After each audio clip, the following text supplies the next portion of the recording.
Mtazamaji, hii ni Amash Online TV. Unaweza kusubscribe lakini pia kutoa maoni yako juu ya hiki ambacho tumekuwekea hewani. Mimi ni Martin Steven Mhina.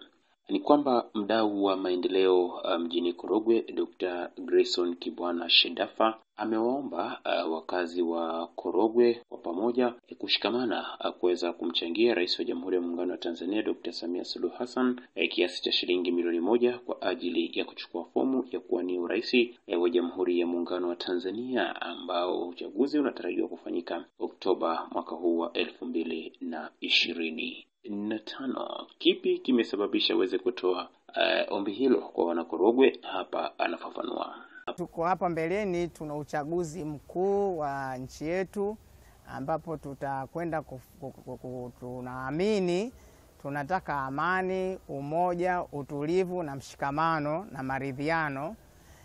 Kwa vile tunataka hicho, mapendekezo yangu kwa wana Korogwe, mwana matendo ya huruma mwenzetu ambaye ni Rais wa Jamhuri ya Muungano wa Tanzania ndiye jemedari mkuu wa matendo ya huruma na ndiye mwana matendo ya huruma mkubwa kabisa ambaye anafanya matendo ya huruma na kufikisha huduma za kijamii sehemu mbalimbali.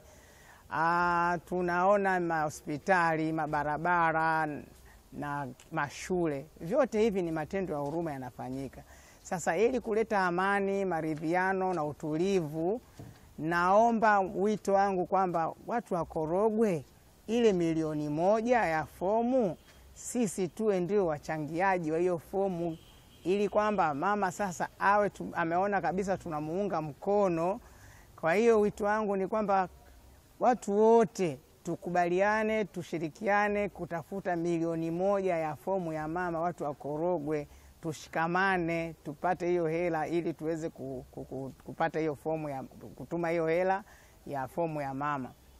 Hilo ndio wito wangu mkubwa kabisa, na ni sadaka ambayo italeta maridhiano ya kweli, amani ya kweli na mshikamano wa kweli. Hiyo ndio wito wangu mkubwa kabisa kwa wenzangu wa Korogwe.